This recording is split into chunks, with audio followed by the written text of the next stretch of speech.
Welcome back to my channel মিষ্টির home and travel blogs. চলে এসেছি আপনাদের কাছে আরও একটা নতুন ট্রাভেল ব্লগ নিয়ে। এটা হচ্ছে মালদা স্টেশন। আপনাদের কাছে আজকে আমি মালদার কিছু পুরনো ঐতিহ্যের ভিডিও শেয়ার করব। ভিডিওটি শুরু করার আগে একটা কথা মনে করিয়ে দিতে চাই, যারা দেখছেন আমার ভিডিওটা তারা প্লিজ একটা লাইক করতে ভুলে যাবেন না। রাস্তা দিয়ে যেতে যেতে দেখছি ইনারা এখানে ধানের চারা লাগাচ্ছিলেন, তো দাঁড়িয়ে ওনাদের পারমিশন নিয়ে ওনাদেরও একটু ভিডিও করে নিলাম। এটা হচ্ছে মালদা গিয়েছিলাম তখনকার ভিডিও। তো একদম সকাল সকাল বেরিয়ে পড়েছিলাম। কোথায় যাওয়ার উদ্দেশ্যে সেটা আপনাদের সাথে শেয়ার করছি। বাড়ি থেকে বেরোনোর সময় কিছু খেয়ে আসা হয়নি, তো ডিসাইড করলাম রাস্তার ধারেই এই দোকানটাতে আমরা একটু ব্রেকফাস্টটা করে নিই। তো গরম গরম ব্রেকফাস্ট সেরে নেওয়ার পরে আমরা রওনা দিয়েছিলাম আদিনা মসজিদের দিকে। বলা হয় ওয়েস্ট বেঙ্গলের মধ্যে যতগুলো মসজিদ আছে সবথেকে বড় মসজিদ হলো এই আদিনা মসজিদ। চলুন আদিনা মসজিদের কিছু ভিডিও আপনাদের সাথে শেয়ার করে নিই। বলে রাখা ভালো, এই আদিনা মসজিদের ভেতরে প্রবেশ আগে অবাধ ছিল, মানে ভেতরে ক্যামেরা ভিডিও করার জন্য বা ছবি তোলার জন্য আগে ক্যামেরা অ্যালাউ করতো। এখন ক্যামেরা তো দূরের কথা, ব্যাগ, জলের বোতল, খাওয়ার দাওয়ার কোনো কিছু এখানে অ্যালাউ করে না। আমি এর আগেও অনেকবার এসেছি এই আদিনা মসজিদে, তখন কিন্তু এত রেস্ট্রিকশনস ছিল না। ইভেন আমরা এখানে পিকনিকও করেছি ভেতরে। এরকম অনেক মানুষ আসতেন যারা শীতকালে পিকনিক করতে আসতেন।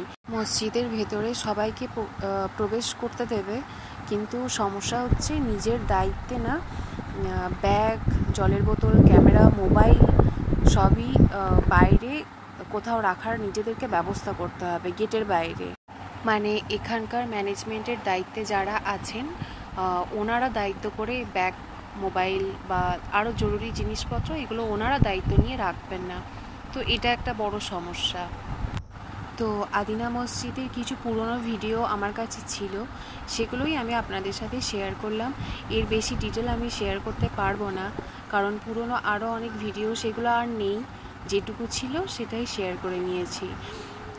অনেক বড় আর অনেক সুন্দর একটা মসজিদ। আপনারাও কখনো মালদা এলে আমি বলবো অবশ্যই একবার এটা ভিজিট করবেন। এখানে আরও অনেক ঐতিহ্য আছে, গৌড় আছে। আমি ধীরে ধীরে কোনো একদিন আপনাদের সাথে সেই ভিডিওগুলোও শেয়ার করে নেব। তো এরপরে আমরা এসে গেছিলাম আদিনার জাস্ট অপোজিটে ইকো পার্কে। এটা হলো মালদার ইকো পার্ক।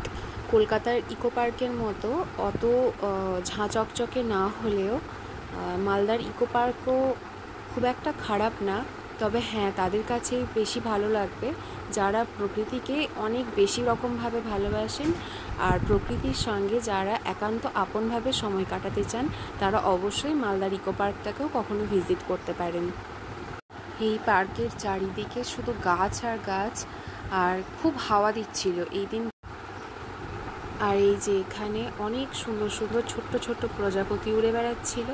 ওদের ভিডিও করার চেষ্টা করছিলাম, কিন্তু ফাইনালি আর পারলাম না। যতবার ভিডিও করতে যাই ওরা উড়ে উড়ে চলে যায়। আর ওই যে দূরে দেখতে পাচ্ছ ওই ঝিলের মতো যেটা রয়েছে, ওখানে আবার বোটিং সিস্টেমও আছে, প্যাডেল বোট আছে, কেউ চাইলে প্যাডেল বোটও করতে পারে। খুব সুন্দর একটা প্রাকৃতিক পরিবেশ, নিরিবিলিতে সময় কাটানোর জন্য খুব সুন্দর একটা পরিবেশ। তবে শীতকালে এলে আরও অনেক বেশি শান্তির। আমি যে সময় গিয়েছিলাম ওই সময় একটু গরম ছিল, তবে আকাশে মেঘ ছিল আর প্রচুর হাওয়া দিচ্ছিল, মন্দ লাগছিল না। শীতকালে এলে বেশিরভাগ গাছই হয়তো ফুলে ফুলে ভরে থাকতো, তবে এটাও মন্দ লাগেনি। চারিদিকে শুধু সবুজ আর সবুজ। আর এই যে এখানটা একটু গার্ডেন মতো করা আছে, ভেতরে বসার জায়গা আছে, ছায়া আছে, হাওয়া আছে, খুব সুন্দর একটা জায়গা। এই পার্কের ভেতরে গেস্টদের জন্য থাকা খাওয়ার ব্যবস্থাও রয়েছে, আর এটাই হচ্ছে গেস্ট হাউসটা।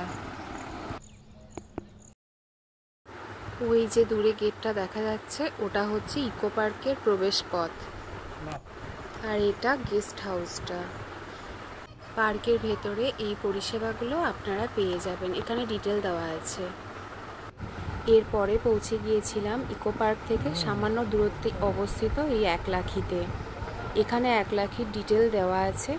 আর এর ভেতরে যিনি সুলতান ছিলেন তার স্ত্রীর এবং তার সন্তানের কবর আছে। তো চলুন ভিডিওটা দেখতে থাকুন।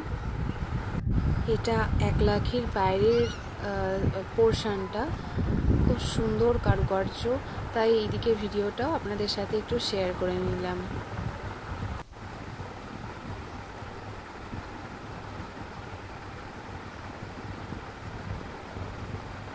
তখনকার দিনে এটা বানাতে নাকি 1 লাখ টাকা খরচা হয়েছিল, তাই এর নাম একলাখি। আর এটা হলো ওই 3টে কবর। এই যে আবারও প্রজাপতি ভিডিও করতে গেলাম, কিন্তু হলো না। এবার এসে গেছি ভিডিওর একদম শেষ পর্যায়ে।